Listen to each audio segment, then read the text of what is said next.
หากลูกนี้ผ่านมาได้ยินเพลงนี้คิดว่าเจ้าก็คงรู้ดีว่าแม่นไผ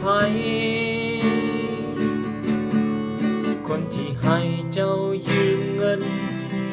และติดหนี้ค่าเครื่องไปป่านนี้บ่มาใส่โดนแล้วใดที่เฝ้าแต่โทรถามโทรทวง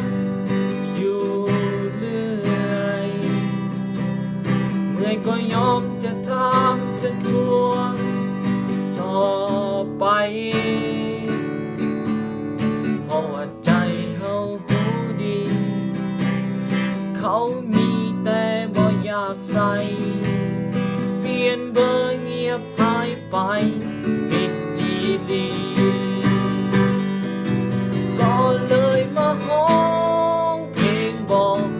อยากให้ลูกนี้นั้นเข้าใจว่าเขาทรมานส่ำใดที่ต้องทวงเอาทั้งที่มันเป็นเงินเฮาแต่เฮากลับไป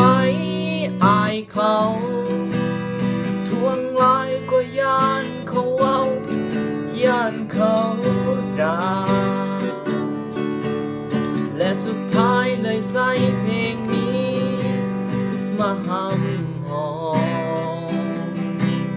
ให้พี่น้องลูกนี้ทุกคนช่วยเห็นใจ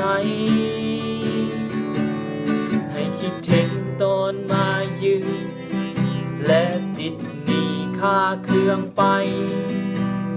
มืออื่นจะมาใส่ไว้นี้และยังมีหนึ่งคำที่คิดอยู่ในใจมืออื่นบ่มาใส่สิเอาลงเฟซ